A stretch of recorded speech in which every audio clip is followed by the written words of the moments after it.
Welcome everyone to our fourth stream in the Road to Success speaker series. I want to thank everyone for taking the time out of their day to be here with us. And my name is Lucas. I'm an enablement specialist here at ShopMonkey, and I'll be kicking off today's event. For those joining us for the first time, welcome. I'm a lifelong automotive enthusiast. I really enjoy watching how the automotive industry has been growing and evolving year over year. And it's really been exciting to be a part of a company like ShopMonkey with a mission to help other shops and business owners thrive. For those joining us a couple times in a row, I apologize. I mentioned that every single time. So now this series has been put together with a goal of simply helping other shop owners and employees across the industry by addressing popular topics and sharing best practices. Here at ShopMonkey, we truly have some amazing customers that share the same passion of wanting to help others out within the industry. And we look forward to presenting all these topics across the industry and best practices throughout the rest of the year.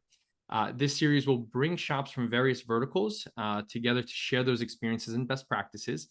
For those who were with us last time, or if you missed it, our last stream, we had Chris Salvo from Electrified Garage present on getting ready for EV repairs. This was a really amazing episode where we talked about future EV repairs, what you can do as a shop to prepare for EV repairs, and also what his team has done to be successful. If you missed that last stream, be sure to check it on our YouTube page. We post all of our previous episodes on there, and this one today will also be posted on there. Now, for our fourth stream in the Road to Success speaker series, we're really excited to have Jaime Hjelm here from Wicked Wrench Co. to present today's topic, how culture fuels retention, profit, and loyalty at Wicked Wrench Co. Jaime, we're really excited to have you with us here today to talk about this really important topic of shop culture, what you, your sister, your brother all have all done to create a shop culture that has technicians knocking on the door for an opportunity to work at your shop. So let's kick off today's session with a little bit about yourself, how you got into the industry, and then we'll dive into the rest of today's topic. Okay. Well, hey, everybody. I actually grew up in the automotive industry. My father was a body and frame man and worked on cars his entire life. So I was his shadow, I guess you want to say. When I was about 13 years old, my dad taught me how to paint a car. So I was pretty young with that. At age 17, I started learning how to build transmissions. So my dad handed me, and this is before YouTube. Okay. So my dad handed me a transmission manual and said, if you could build a transmission, you would save us a lot of money because we actually also, our family owns a fleet of taxis in the Chicagoland area. So that helped overhead. So I've been a transmission builder for over 25 years. Also fleet technician on taxis, which are very hard cars to work on because these cars run up in mileage over 500,000 miles, and we still have to go through safety lanes and emissions and all different kinds of requirements. I'm also a custom car builder. I have a show car that I built over 20 years ago with my father, and I still have it today. It's a 1962 Pontiac Bonneville two-door hardtop. I ran World of Wheels and the Lowrider magazine show circuits from 98 to 02. And I co-own my automotive repair shop with my sister, Wicked Wrench Company. We're in the suburbs of Chicago, about 30 miles west. And we started our shop in 2018. And I also am a mom of twins. So I kind of busy everywhere. You know, your hands full. Yeah, That's hands full. amazing. And I know we have this on a separate slide just to call out in case anyone was not aware. Oh, okay. Oh, yeah. So back in 2020, I was on Bitch and Rides, Bitch and Boot Camp, which they brought in 12 people from around the country to compete on a series for metal fabrication. And actually, my brother and I were both on that show. So that was pretty fun. And then Tex-Mex Motors was just released on the 9th, just about a week ago on Netflix, which I am the female technician on that show, which is pretty cool. I personally like the show so much because you don't have to be like a car buff in order to watch it and understand it. So it's very entertaining and it's funny and it shows some pretty cool cars we got to build. And I also got to do a Bosch commercial this year too for their extra rewards program, which is on YouTube. I think I made their commercial funny.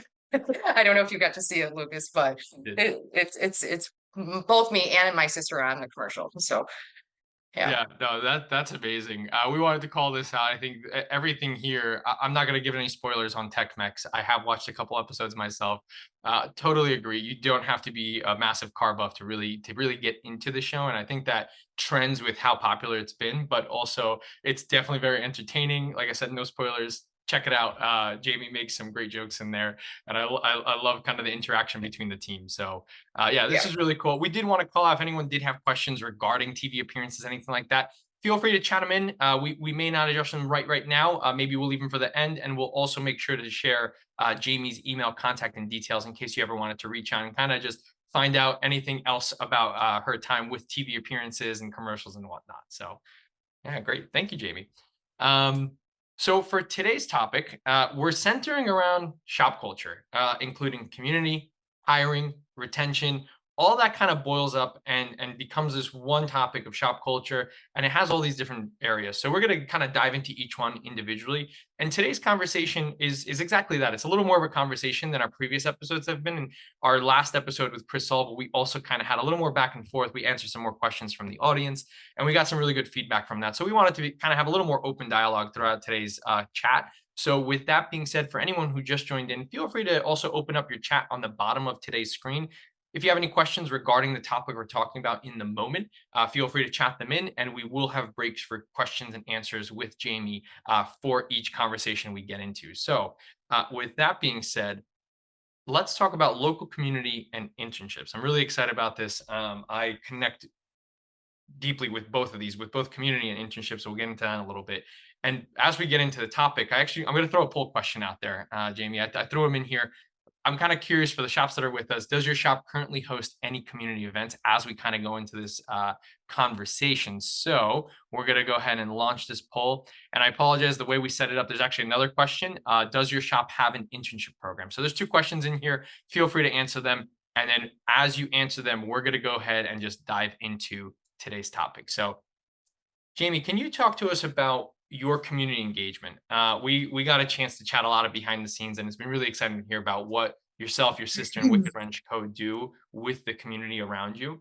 But one of those questions was, how well do you know your customers and your market? And I think as a business owner, that's extremely important. But what else can you do with that, right? And I think you guys are exactly doing that. You're doing more with knowing your customers and your market. So can you talk to us a little bit about that? Sure. So my sister and I wanted to start our shop because we already worked on cars. We already had the building. We already had the equipment from being a fleet repair shop for our taxis. So over the years, we would have so many friends that were girls or women friends of ours that would come to us and ask us questions and tell us what this shop did or that shop did or the dealer did. And you know, after dealing with that over a decade, it's like I felt that there was a need, at least in our market here in the Chicagoland area, to have women listening to women. So I think that having a female on staff, especially whether it be a service writer or somebody on the phone, I think is super important. If that's the type of market you're looking for. And we that was our niche. We wanted to bring in female customers. So in order to do that, we advertise women owned. And then the other thing that really was important to me is there's shops on almost every corner around us. Okay. So how do you set yourself apart and be different than all the shops that are there? I mean, we're talking chain shops, dealerships, one-offs, just, independents, like we're independent. So after brainstorming with my sister, I'm like, what we need to do is give back to the community. We need to host events here for teaching automotive to students, because that's the other thing in our area. The shop classes are declining in the high schools, where a lot of the high schools are dropping shop classes because I don't know if it's because of budget, staff, I'm not sure what it is, but there's a need for it. And especially if you have a household where you have single parent household or a dual working household where the parents aren't around, they can't teach their teenagers, how do you change a tire? How do you check fluid? Stuff like that. So I decided to start monthly or bi-monthly classes, depending on the time of year it is, because our weather gets pretty bad in the winter here. But I'll do free automotive basics classes, I call it. And I invite the Boy Scouts and the Girl Scouts. That's how I started it, because there was really no shops around that offered their auto care badges, that would do it for these individual groups. So I decided that that would probably be the beginning of it. And then after I advertised that, then I had libraries contacting me, local libraries. So then it was kind of a trickle effect from that. So then the libraries would invite me in, and I would do a class either in the parking lot if weather permitted, or if it didn't, or if it was in the winter, we would do it on, a big screen in a media room and go through slides like this, and explain things, and go through questions, you know and I do it completely for free. And believe it or not, our auto parts stores, some oil companies, they'll give free stuff and goodie bags for your customers that come, or they may not be a customer, but now you're winning customers because they're in the class with you, and they're earning your trust by what you're saying and getting to know you as a person by how you're explaining things. So, I mean, it works in so many different ways. So I think that that was our biggest tool, was doing what I call our automotive basics class, which you can see on our website. And it talks all about it, and the signups, and all that stuff. So Yeah, that's amazing. I totally agree. And I kind of started off the section by saying it's near and dear to my heart. I also, going through vocational programming, going through internships many years ago at this point, it wasn't something that was popular back then. It doesn't seem like it's definitely maybe popular in certain markets across the country, but not a nationwide trend that we see.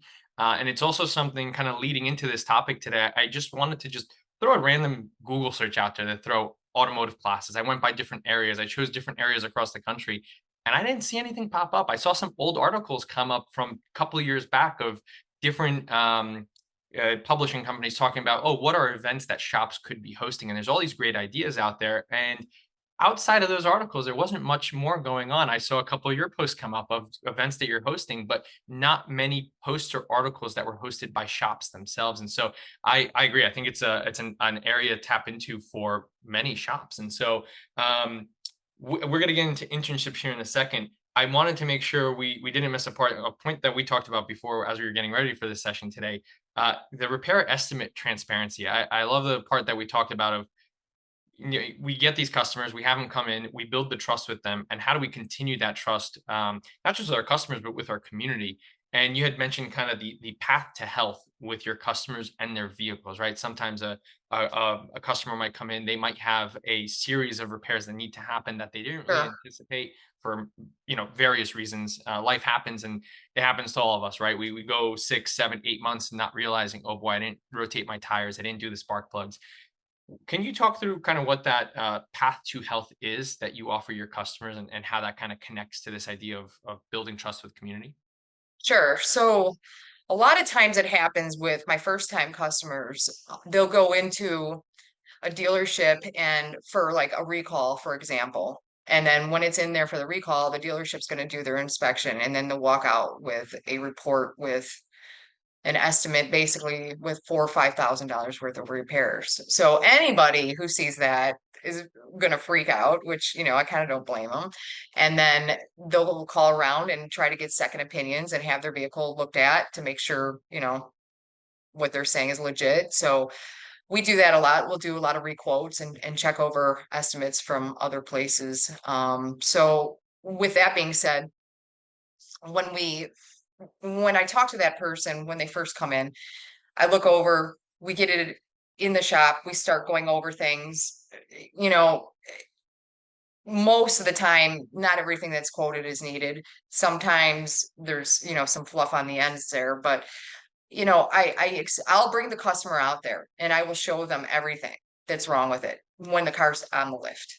This is the leak they're talking about. This is where it's at. This is how important it is. So with Shop Monkey's program, it makes it easy for me, because if they're not there, then obviously we can attach our pictures or videos, because Monkey makes it easy to do that.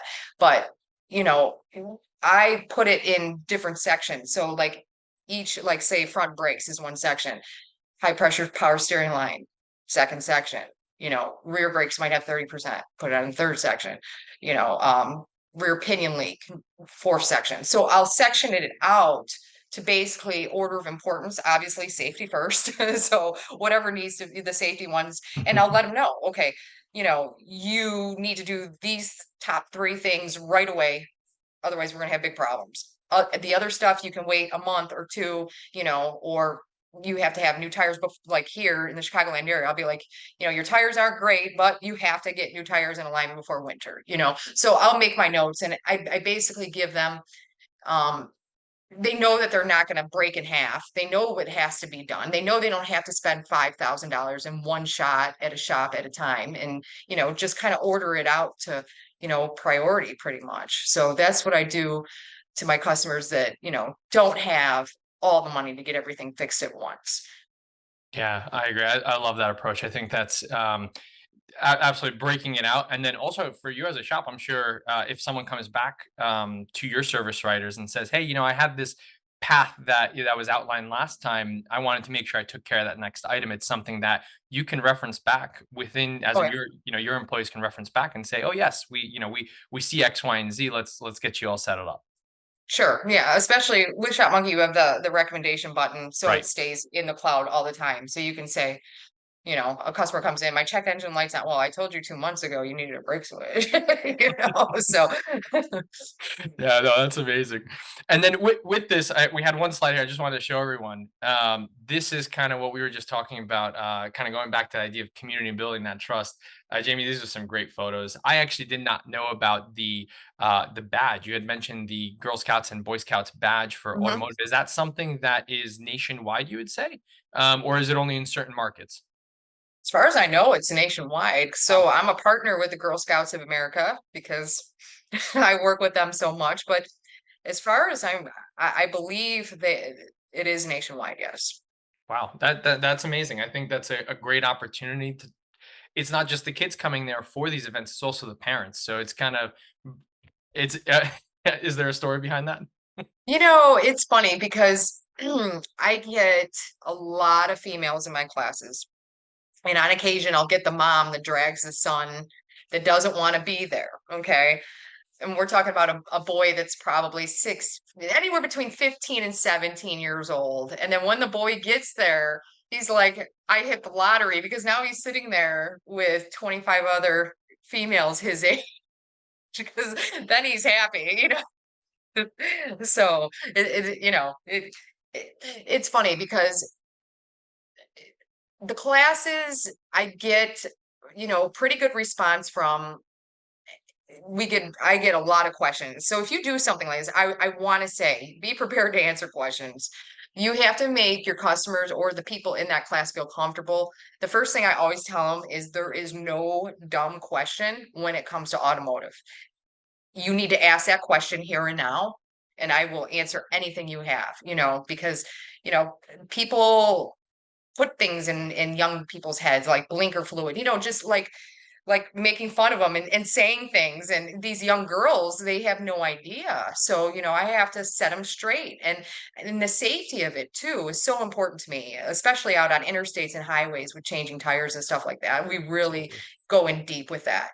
So if I can save one kid's life out on the highway, to me the whole class is worth it. Yeah, that's amazing. I think that goes a long way. We've all heard, for those in the industry, the jokes and the comments, but then you get those scenarios where someone does come in thinking that's a legitimate issue, or something that they've been told that was a joke, Mhm. and then that actually goes almost a layer deeper. We're going to move on to the next topic, but it makes me think about the fact that maybe someone wouldn't take maintenance as seriously after that because of it being a joke from the get-go. So by having these classes, it's not just the technical know-how, but it's also the thought of, wow, this is important for my vehicle. I need to think about this as I begin to drive. If you mentioned the age range of 15 to 17, that you're just getting out there, and the tire safety class on the interstate, I think that is by far, hands down, should be a standard across the country when it comes to road safety, and just something taught in high school. So definitely an area of opportunity for shops in their specific markets and areas to say, hey, I can do something to help the community, but there is also that benefit of that will bring customers through the door as well. So thanks, Jan. Yeah, this is a great conversation. I could probably go much longer on just this conversation alone, but we're gonna move on to I get it.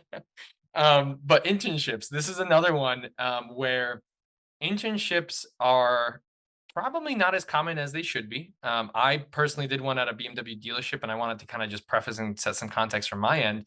When I did an internship at a dealership, it seemed like, at least in my area, in the northern New Jersey, New York area, dealerships are doing more of these internships with our local vocational high schools because I'm sure they have the capacity, the tools, and a little more time to do that. But a lot of us actually didn't end up staying with the dealerships. There's a lot of folks that didn't have the best experience because we got thrown into kind of a corner and didn't get all the attention that we really should have at a younger age to get really interested in what we want to do next within this industry. And I think there's a little more of that one-on-one personal touch when you do this at an independent shop and you take the time to carve out a program like this. With that being said, you, Wicked Wrench Co., you and your sister and your team have done a great job by not just starting an internship program, but also maintaining one long term. So, could you talk to us about how that kind of started and what the outcomes have kind of been for, or I'm sorry, not the outcomes for now, but the structure of what that internship looks like?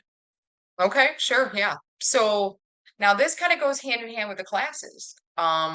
So doing the classes with the libraries and it being out there and people signing up for these free classes in-house, I had the local community college come to me and say, hey, we have a bunch of students and we need to put them into shops to do shadows or interns, whichever you want to call it. And it was explained to me that a lot of these kids take these classes and they think that that's what they want to do. So they start taking brakes or engines or whatever. And then they, this group there that's called the workforce inside the community college, they'll put them into independent shops for 6-week periods.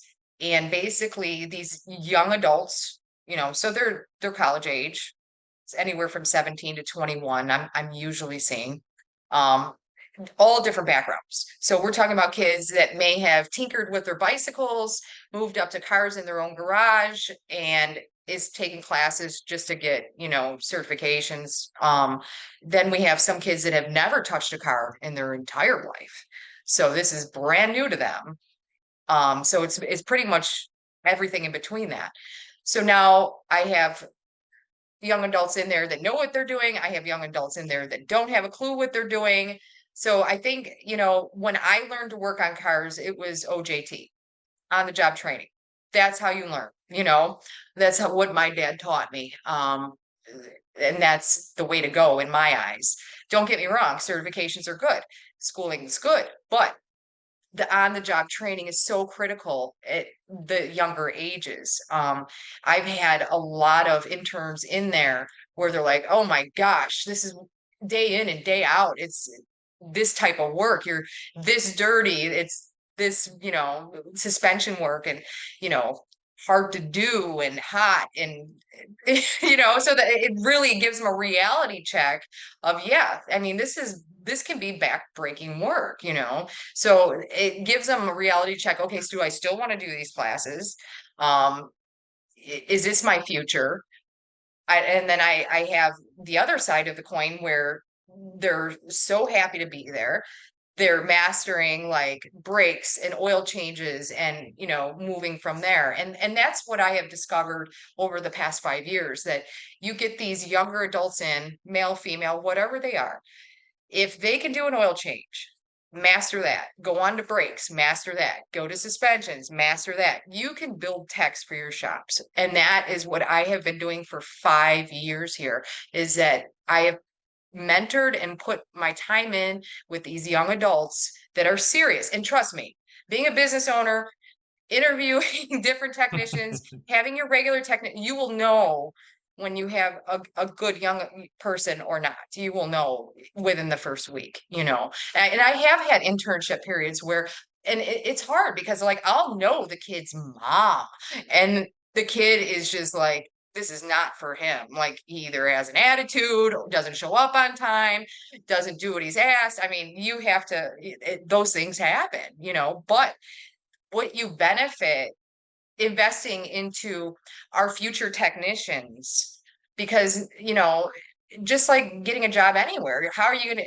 these kids gonna get their foot in the door if no one gives them a chance, Yeah. you know? And you got to start at the bottom with them. Yeah. So, Absolutely.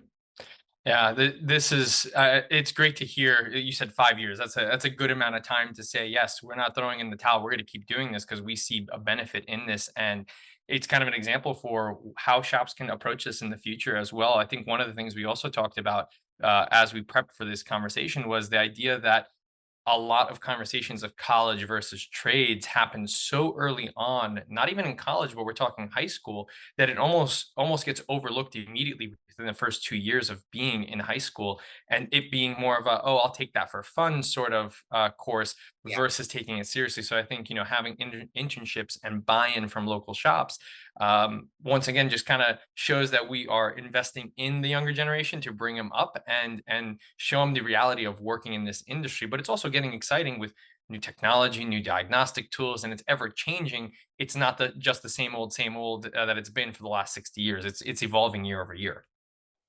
absolutely. It is Yeah. fast. So with that being said, we'll jump over to Q&A for this section just really quickly here. Mhm. For the audience with us, we pulled questions from our registration. We wanted to tackle a couple of those as we got into the session. So one of those was, and I think we might have answered this a little bit, which was when you got Mhm. started with the internship program, how did you approach the school? And it was more of a situation of the school approaching you, you had mentioned, correct? Right.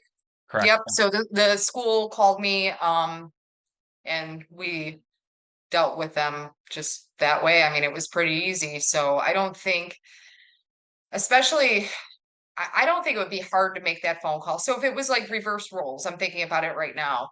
I, you know, you just call the admissions office and start there. You know, do you have a program for your automotive students where they go out and do internships or job shadows, you know, Yeah. or if they don't, start one. Because I'm telling you, it's totally worth it. It's like an insurance for your business on the back end. You put the time and the mentoring into these young adults, you're going to have good technicians in 2 years, 3 years, where you can absolutely count on them and they know where they came from, you know? Yeah, yeah, absolutely. And I think you mentioned earlier leveraging community events and then reaching out to schools and saying, "Hey, we have already done X, Y, and Z. We do this locally. Would we be able to partner with a local school or your local school to expand that program and have more kids go through it?" So I love the connection between the two because I think one trickles into the other very easily. Yes, it does.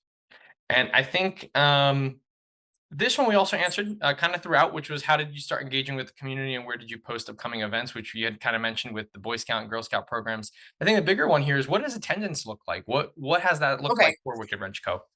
So to be honest with you, in the beginning, the only way I could really get it out is through social media. Okay. Because I mean, how else are you going to get it out? You know, people don't really read the newspapers today. I'm not spending money on a commercial. I mean, these are free classes, you know. Right. So social media, people just sharing it, word of mouth. Um, then when the libraries came in and started asking, then they would put out their newsletters and your name would be in it. Okay. So then that's more there. And then like if you partner with the Girl Scout or Boy Scouts, they have big manuals, believe it or not, with contact information for, you know, the different businesses they work with and stuff like that. Attendance. Okay. So in the winter, I could have 30 people sign up and I'll end up with 10. It's just our weather here, you know, Yeah, it's just so absolutely. cold. But like on my last class, I want to say I probably had 26, maybe. I've had as high as in the 40s Wow. in our shop. At libraries, I've had in the 50s, depending on, you know, like one, it's a bigger library, you know, with like population of over 100,000 in the village. So Right. yeah, so you know, and that's the thing, when you're dealing with free classes and they don't have anything invested in it. So I do signups online through our website. So I capture name, phone number, email address. And what I do is I have a whole PDF packet that goes through all the content I'm going to go through for that class, and I email it to them a couple days ahead of time. So I'm not printing it out and handing it off in class. so they have reference to for the future, especially if it's like Girl Scouts or something like that. And we go over all the material and then questions and all that stuff. And, it's pretty easy. And I send reminder emails like 3, 4 days ahead of time with that PDF. And, let's say I have a class with 30 people signed up. I'll definitely have 20, never have 30 because it's a free class. You know what Right. I mean? So Yeah, I think that's fair for expectation setting, right? I think if anyone in the audience listening and thinking, well, should I approach it? What should I do? What can I expect out of it? Even if it's 5, 10 to start with, it's something that can grow with time, and the more work and effort that's put into it, it could become a more popular event within your local area. So I don't think anyone should be discouraged. I think you even mentioned 10 folks, 5 to 10 folks. There's absolutely shouldn't be discouraged by that. I think having anybody show up is an opportunity to build that trust with the community and also bring in future customers through that trust that you're building. So yeah, that's amazing to hear. I've had people come from Indiana and Wisconsin for these classes. Wow. And how So out of roughly out of how state. long of a drive? 2 to 3 hours. Wow. So that's how you know that you've done something right to say, hey, there's value in this, and folks want to drive over and see what we're presenting on. Right. That's amazing. Well, with that being said, hiring best practice, we touched on it a little bit. We're kind of talking about the idea of shop culture, and we're building up towards that, right? And we mentioned a little bit of this of building future technicians, building up and having a team that there's a bench, a lineup bench of technicians or service writers waiting for an opportunity to work at your shop. So let's talk through some of those best practices that happen at Wicked Wrench Co. and what it takes to grow your team from your lens, right? Through you as a business owner and Wicked Wrench Co. What are some of those best practices that you would encourage shops to kind of really think about when they're thinking about growing their team? Maybe they're a 1-person, 2-person shop at the moment, but they want to bring on others in the future.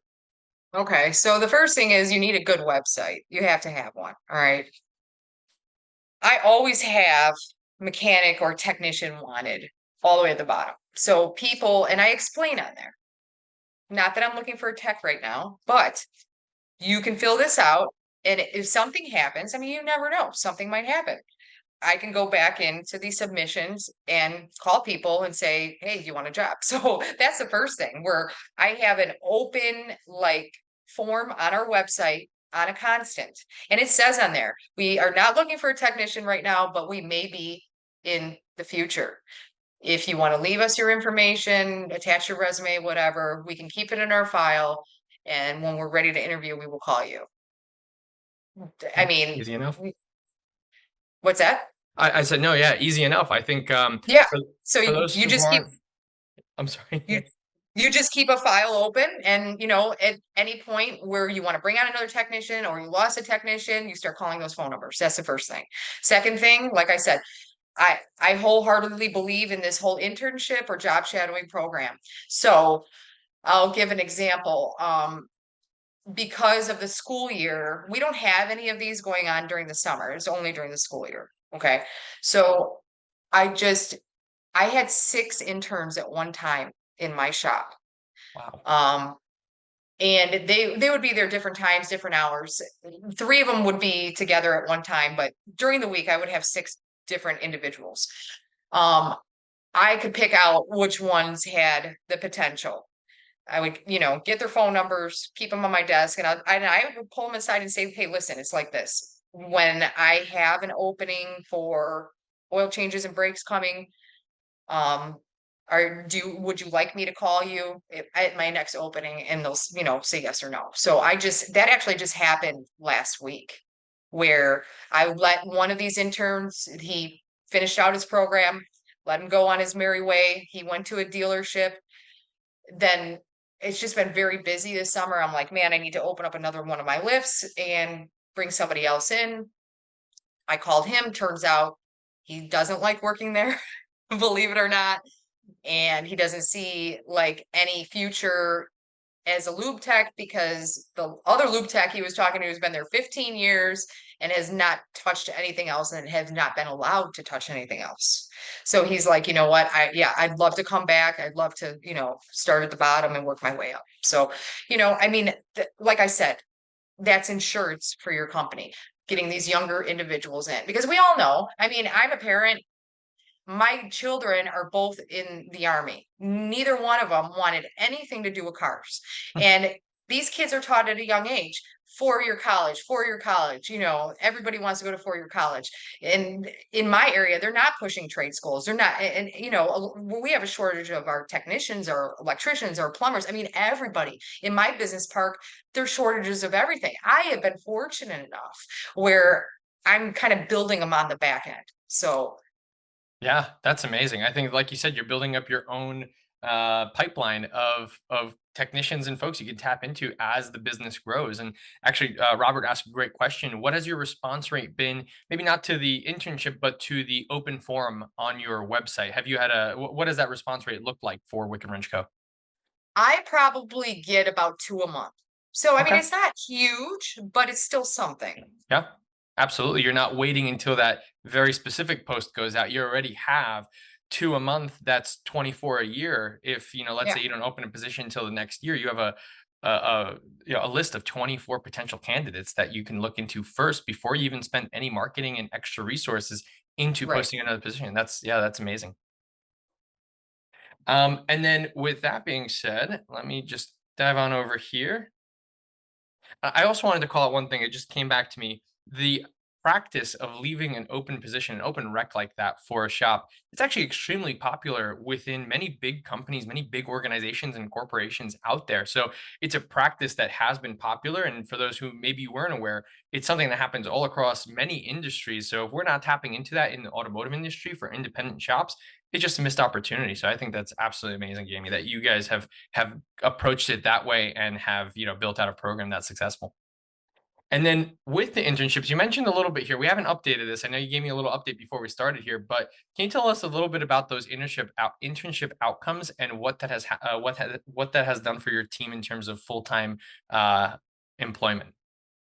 Okay, so as of today, we have hired on 2 of the young adults as technicians. And don't get me wrong, they started at the bottom, oil changes, brakes, okay? And then as as they were going along, they would start learning, you know, suspension, steering, computer diagnostics. So, I mean, I would stand by them and teach them things, I mean, just like my father did to me. So to me, it was just, it, it was just bringing back the old days. What would my dad do? Because my dad taught a lot of body men. And I probably get it from him because I watched as a young child, and as I grew up, my dad teach a lot of people a lot of different things. So I think, I mean, you don't have to be teacher material. You just have to get this person to understand where you're coming from. And the first thing I tell them is you can't listen with your mouth. You have to listen to what I'm saying to you. So digest what I'm saying to you, follow directions, and go from there. If they can follow directions, they'll be good in the industry if they have, a good mentor. So, Yeah, and uh, ask questions. I think you mentioned earlier, there's never a dumb question. no, never, ever. And I'll test them. This car came in with this code. What do you think this is? Why do you think this is? So, that's how Yeah. they learn. But so the first technician that or junior tech that I brought in from internship, it was a female, believe it or not. She was with me for about a year and a half, and then she decided she wanted to go into diesel truck repair. I said, "Holy cow, you do that." So because we don't touch diesels here. But I'm like, if you want to move up and you want to move on, more power to you. So that was the first one that I hired, and she did really well, and she's doing well now, and she's learning that end of the field, which I don't know a whole lot about diesels, but good for her. The second technician I brought in from the college, he was 21, and he just hit the ground running. So like he's almost better than one of my normal technicians that I just hired, as a technician. This intern is like he dotting I's, crossing T's, never get a comeback on him. I mean, excellent work. So now I'm bringing in a third one on actually tomorrow. So tomorrow That's will amazing. be this. this gentleman's first day as a real employee. So we'll see how it goes. And I'm really looking forward to the fall courses and who I get to meet and, and keep moving forward. Yeah, no, that's amazing. I think that's the really exciting news here is 3 full-time employees from an internship program that you started only 5 years ago. And then, we hear, I think that the main headline throughout the industry is the shortage of technicians, and having them coming through these internship programs is absolutely amazing. Just a shout out, happy Father's Day to those who are joining. I know it's a little delayed there. I also spent many, many years holding the flashlight in the wrong position, and I learned very quickly that you don't hold it in the wrong position. So there was it's not there, it's there. So yeah, absolutely. That's it's one way to go about it. And if you don't think you're a teacher or teacher material, I love that you called that out. It's almost just making sure to make a connection from a person to person basis, and then just passing on what you've learned in your past. So yeah, that's absolutely amazing. And based on this topic, we had 2 great questions come in, and we're going to get into this a little bit in the final section. But any best practices for increasing communication and understanding between the office and the shop? I kind of boiled this down to any best practices for increasing communication across the shop, right? So anything that you would throw out here when it comes to best practices for your team and those who are working in your shop? Okay, so I know every shop is different, how they're ran, everything. So I'll tell you what I do. I have, okay, I work with my family my entire life. So my sister's there. My brother is actually a technician on the floor too. So, and then his wife is at our front desk answering phones and doing cashiering. So, like, this is like a huge family network we have inside the building. Um, I am a technician by trade, but I don't really work on the cars that much today because I'm running so much of the floor with all the technicians. So when I bring, right now we have 7 technicians. I would be number 8 because I will jump in if we get overloaded and I will help work on cars too. But I think treating your technicians like family is very important. You spend more time, at least I feel I spend more time with my technicians than I do my own husband or my own children. Okay. So you're around these people all the time. This year, I decided to put my desk in the shop, almost like dealerships do with their service writers. I'm right there in the middle of all my lifts. So I can see everything. If there's a problem, I can see it's happening right then and there. I can question anything. I can double check if something's going on. I mean, the transparency is there. When you're right in it all day, every day, in the middle of it with your technicians, that's how you have the communication because you're there. So I don't know. I mean, depending on how you're staffed, your shop is staffed, do you or put a desk out there that you can utilize possibly as a secondary desk? Um, I think the morale has changed since I put my workspace out there with them. Um, because probably because I make fun of them a lot. But I mean, overall, I feel like you know more of what's going on in your business being right there. Yeah, yeah, I love it. I think we talked about it briefly with kind of the auxiliary desk. Maybe everyone doesn't have the capacity to have their full office or that main work area in the shop, but an auxiliary desk where maybe important calls aren't really scheduled for that day, or you don't have larger tasks that need to be taken care of, but you still need to take care of different tasks that maybe just need to happen on a computer or via messaging. And so having that auxiliary desk, but still being part of the team, I think that's very unique. To your point, dealerships do it in a way, right? They have their the main shop foreman or the lead technician at a different area that overlooks the entire shop, and so why not incorporate that in the independent atmosphere? So that's really really cool to hear. And then the final question, this one was a good one that came in through registration, but what would you do if a person you hired is not as skilled as they claim to be? So partially resolved by training them up through an internship program and having them with you for a while. But what happens when something like this does occur?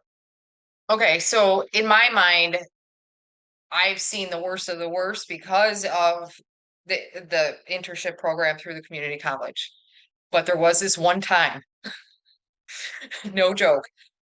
an individual came in with a resume, and we're talking from a four-year university with an automotive certificate, like all this big money schooling. And on his first day, I caught him. I mean, I don't even know how this is possible, but my technicians were standing next to me. We all saw this together. He put the rotor on backwards. Like, how does that even happen? Like, flip the wrong way. I'm like, whoa, wait a minute. This is first day. We had to stop right there. you know, I had to, as soon as you see something that is just not right then and there, you just nip it right in the bud. I had to get this individual in my office and be like, dude, you might have all this, but at the end of the day, you cannot execute. So, and I mean, he was a very nice, sincere person, great heart, but I told him this is not for you. You might want to be a service writer. You might want to maybe learn about programming, something of that nature, but working in the shop hands-on is not for you. Yeah, I think being proactive, right? Being watching out for those red flags, we could say, right? And I love the fact of repositioning what someone can still do within the industry with having that knowledge. And I think that's a really good way to kind of frame this question is maybe they don't have to be let go completely, but can you do something else in the environment, in our shop environment, right? Is there another role that that person can fill? But I think the key takeaway there is proactiveness on red flags, right? What's going on, and how can I nip down in the butt as quick as possible, right? And make Yeah. sure we don't have any other occurrences within the business or with customers later on as they continue. So Catastrophes. yeah, Yeah. Uh-huh. thank you, Jamie. And then the final one, kind of rounding up as we get into. I know this is slide says shop culture and retention, kind of retention, and then into shop culture, kind of rounding everything off. You mentioned it briefly in the final answer you kind of gave on the last slide, but the Wicked Wrench family. I think all of this boils down to yes, there's a lot of family members working there, but then that environment stems out to everybody who joins, family or not.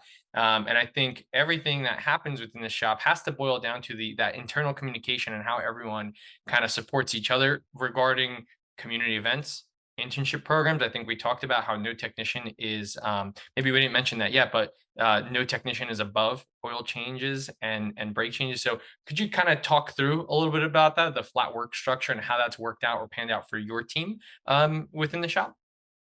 Yeah, so the flat work structure is interesting.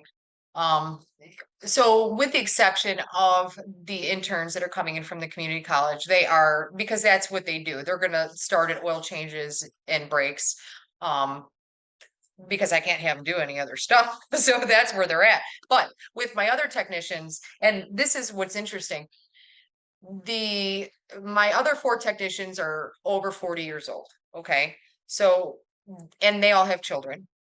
So the whole teaching and shadowing thing doesn't bother them. They actually quite like it. They like having somebody there that they can teach or talk to or whatever. So the culture with my technicians with these younger people, I think it's great. It was a little harder on my technician. I have a few in their 20s. It was a little bit harder for them to do that because it just wasn't in their nature quite yet, but they learned to do it. But all in all, being said, when I give out job orders, my best technician will do oil changes. My technician that does engines and transmissions will do oil changes or brakes. There's nothing above them. It is what it is. The jobs have to get done depending on what type of time constraint we're in. You know, everyone's going to have to do oil changes that day. I don't care who you are. So I feel like it makes everybody feel equal too, especially the interns. They're like, we're socked down with all these oil changes. No, my best techs are doing them too. So I mean, because our car count's around 30 cars a day, I want to say. So Oh wow. I mean, we have a higher pace environment going on with our appointments and stuff. Yeah, that's amazing. This might be a topic that we may have to think about for a future episode for the road to success. But it almost makes me think about, there's this stigma, maybe not a stigma, but a tradition within the automotive industry of certain grades of certifications and where someone has gotten to over X amount of decades and time. And it could be very intimidating coming into an environment where most of the staff does have decades on the job and they're not touching that kind of work because, well, I've done my time in that work. And maybe that's more of an industry, kind of an overall industry mindset that may have to be looked at over time, right? Is that the right way forward? Is that positioning kids and young adults for the right type of intro into this industry? And they go in, if I'm a brand new technician walking in and I look at, all the other technicians there and they've been there 30, 40 years, it makes me think I won't get to that area or that position until 20, 30 years from now, right? Maybe there's not that clear definition of the fact that no, everyone can do this work. It's not just because you're new. New is you're learning everything as you go, but everyone does this kind of work. And I agree. I think that's hearing that when we talked about all of this, hearing that being kind of the core value of Wicked Wrench Co. is kind of amazing to hear that, the team is one in the sense that it's not above anyone. I'll do an oil change. I'll do a brake job. It shows the intern. It shows a newer technician that I am still willing to do this work. And then if we think years down the line, that 20-year-old technician you had mentioned earlier, them in their 30s, late 30s and 40s, that precedent has already been sent. They will want to work with interns and new hires and other folks, young adults in the future as well. So definitely a conversation. I think this could be really expanded to a longer topic, but yeah, it's really cool to hear you're kind of setting a precedent for not just now, but for years to come and potentially decades to come with the group that you're working with. I try to do that. I love that. And then I know we're rounding out on time. There were some final great questions that came in during the registration for this live stream. And the first one, when it came to shop culture and retention, was as a newer shop starting out. So this was someone who had registered. How do I keep the culture alive? And culture for Wicked Wrench Co. sounds like that family environment. That's the culture there. But how do you keep that going? Right. And then we have a couple more questions here. So let's start with that one. Well, I think, you know, just being yourself, communicating with your people, um, it's, you have to stay in their lives. Like, like this morning, here's a good example. I'm I'm actually the second person to get there in the morning. I have a technician that comes in so early. I don't know why. He's just an early bird and he'll just sleep in the shop until it's time to start work. And, I could tell he was in a cranky mood today. I'll be like, what's your problem? And we'll sit and talk for a few minutes, have our coffee together. And, I think because I have so much family in that building at once, I feel like it's turned into everybody, like I said, it's turned in everybody's like family there, and you guys know each other so well. You know when somebody's having a bad day or somebody's sick or somebody's having an issue. I mean, you know that because you're around these people so much. So I think just knowing your people, communicating, having lunches together, uh, going to car shows together, you know, watching like when my show came out, I had like a huge watch party and all my guys and stuff were there, supporting. So I mean, it's just, you're just together pretty much.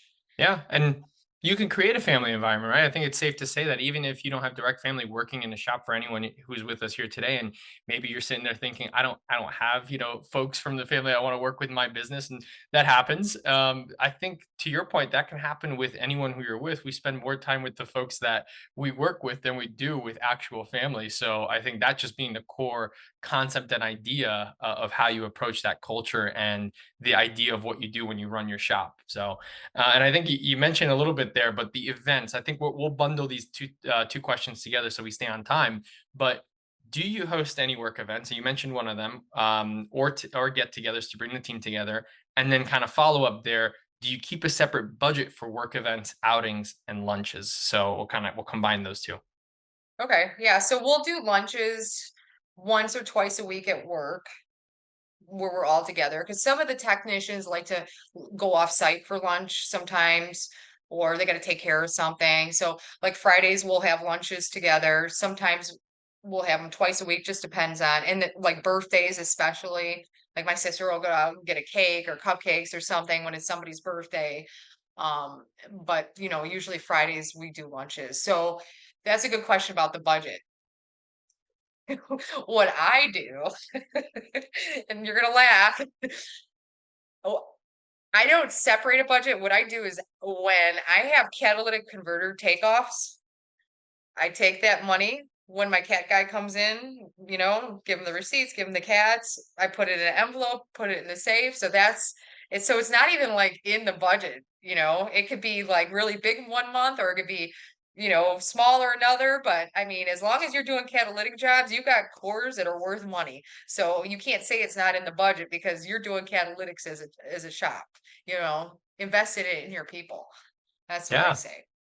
That's a very unique approach to having something on the side, right? For the shop. And I'm sure there's other ways of just thinking about the idea of maybe we do have a budget or something we set in place if there is extra money that comes through the different avenues that happen within shops. And I think the one thing we mentioned when we kick off any of these events, we have folks like yourself, Jamie, and different shops that'll be presenting. We're all coming from different industries, different verticals, different lines of work, right? More general automotive or diesel or EV. Yep. And so maybe that doesn't apply to everyone, but get creative, right? I think the main takeaway there is get creative what you can do for your team, but the Scrap. main idea being what can we do for the team. So um I have one final question for myself. I love to kind of keep up on what's going on overall throughout the industry. And something I read recently, and I wanted to get your take on this live with the audience, was how, and it applies to shop culture.